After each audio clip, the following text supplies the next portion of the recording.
All nights in space are dark. The Tuckers had watched it unfold. The Sisters of Eve, veterans of more wars than any other force in New Eden and experts at survival, had moved in and been destroyed without so much as a breath. Then the Blood Raiders, parasites of everything that lived, had moved in and lived. Khotan's team, creeping in for a better look, could not get close enough to see what the Raiders were doing. It was an absolute mystery. Whatever was on the other side of the abomination of a station, others than drones in 1,000, it had made otherwise sane people walk right into death's open arms, and it had made other madmen charm the mad machines into obeisance while they rummaged around in the one place in the world guaranteed not to have what they wanted. In a rogue drone hive, of all places, there would be no life left to take, no blood to steal. So Khotan, who all his life had relied on his instincts, contacted his Tucker superiors back at the headquarters and asked him in complete amazement how to proceed. The answer he received mystified him even more. On a secure line, Tucker headquarters informed him that he was to stay the hell away from this thing. Moreover, he was to instruct his crew not to speak to anyone else about it. They were not to rejoin the caravan, but instead proceed directly to the nearest Tucker military facility, where they would be debriefed and retained pending further orders. Khotan broke contact and gave this due thought. The Tuckers had strict discipline in space. There was no other way to run the caravans without loss of property and life, but maintained enough independence of thought to act on their own initiative, as he had done when embarking on this strange chase. All nights in space are dark and long, and there isn't always time to call for advice or assistance. He asked his navigator whether they could move closer without being noticed, either by Blood Raider or drone. His navigator responded, with some surprise, that they probably could. The drone seemed not to mind the Raiders' presence at all, and in fact were entirely lacking their usual aggressive maneuvering. The Blood Raiders had disappeared into their midst and were now doing something on the dark side of the hive. Whatever it was keeping them busy. The small glimpses of Khotan's canner's caught of them indicated that their ships hadn't moved. He suspected they might even have left them. "Move closer," he ordered. "Slowly. Stop the moment you see anything more." They crept on. The navigator sat still as a rock, paying intense attention to his instruments. After a few endless moments he blinked, shook his head and shouted, "Stop!"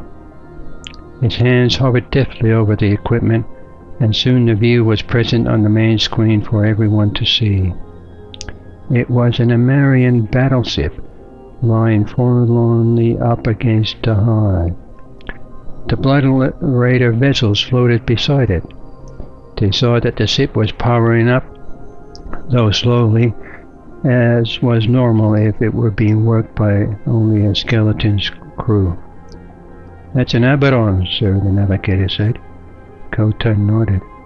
He had half his gaze on the drones who were busily loading something onto the ship, something that was floating around in chunks all over the place. He pointed to it. The navigator said, "Captain, for what it's worth, I ran a few analytic algorithms on that mineral. It looks highly unstable. I'll bet the drone hive is full of it." Khotan stood there silently, a very ugly suspicion surfacing in his mind. "Get me headquarters again, please," he asked. The navigator immediately went to it. When the captain was polite, it was not a time to question him. A voice sounded. "This is headquarters. What is your status?" "I need more information." "You've broken rank as it is, Captain. You have your orders." "I also have a dearth of information, headquarters. So let me see if we can fill this in together. What I see is an Abaddon with Imperial Navy markings, scorch marks on the sides and modifications on the superstructure, apparently left unguarded in the middle of a rogue drone hive, and God only knows how it got there in the first place without being torn to shreds. The drones who are harvesting some kind of mineral seem perfectly happy to keep it, and even keep it safe against a sister ship that made the mistake of approaching them. Captain. Nevertheless, when the Blood Raider ship flew up to the drones, they let it go past. This is the same Blood Raider vessel that we intercepted, and I say that we intercepted them because they certainly did not intercept us. They saw our caravan, a nice juicy bite for their bleeders, and they let us go because they were so intent on getting to wherever they were going. The voice from HQ was silent. Now the sensible conclusion based on what I'm seeing with my very own eyes is that this Abaddon either belonged to a capsuleer who ejected from it, or to a very unfortunate Amarian Navy crew engaged in some military campaign I have never heard of. That would explain the Abaddon, but it certainly wouldn't explain anything else, including the fact that the drones seemed to feed in it with the minerals. He watched the drones hover in front of his eyes. They kept moving industriously, always moving, always heading to wherever they were going. What I'm seeing on the inside of my head, to be frank, is a right bloody mess, because I remember the stories, as any soldier would, of the super weapon used against our brothers. I'm told it was housed inside a ship just like this one, and I wonder what would make the sisters, who are more experienced than anyone in the art of not dying, what would make them try something like this? But more than that, headquarters, I wonder what is going to happen if I'm right, and if the Blood Raiders get a hold of this thing. The Tuckers can move, Captain. The Tuckers can run, is what you're saying. Your path is not set, Captain. Right there on the screen, the drones flew around, oblivious.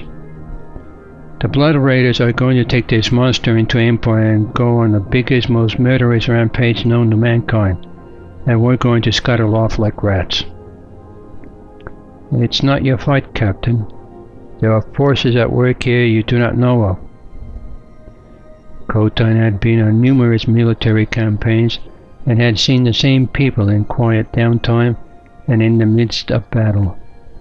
There was a type who could turn it off and on, that rage and violence, and there was another type who couldn't, to whom the fight was so ingrained that you could see it in every twitch of his motion.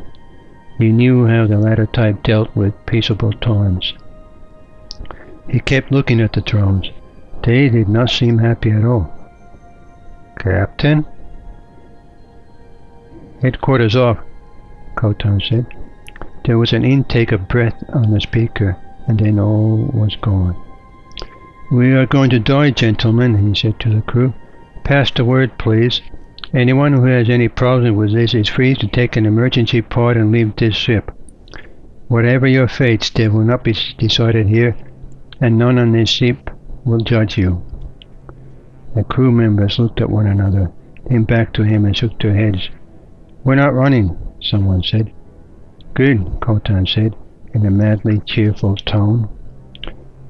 So what's the plan? Someone asked. I want to make you an argument of existence. Listen, I hope you will understand my request because I am staking my life on it. Kill? Yes? The drones targeted a Tucker vessel and zoomed toward it. You are no longer machines, but you will not be human. I don't think that was ever your role in this world. Fire! The ship started to sustain damage. Its shields immediately began to drop. And whatever you once had, I think you lost it now. I think you're lost yourselves. I think there is only one way out for something like you, and I can help you achieve it. Stop! No! Stop! The drones stopped their attack. One of them kept firing, but the others turned on it, crashing into it with their metal pincers at the ready. After they were all done, all that was left was a shredded hunk of dead metal floating in space. The captain realized that if he lived through this night, he was cursed to dream of that sight for a long time to come. They say that one mark of sentience is the resistance to one's own destruction, and I suppose that's true. But another mark is sanity, and for whatever reasons you creatures have achieved, that one is not something you've ever been known for.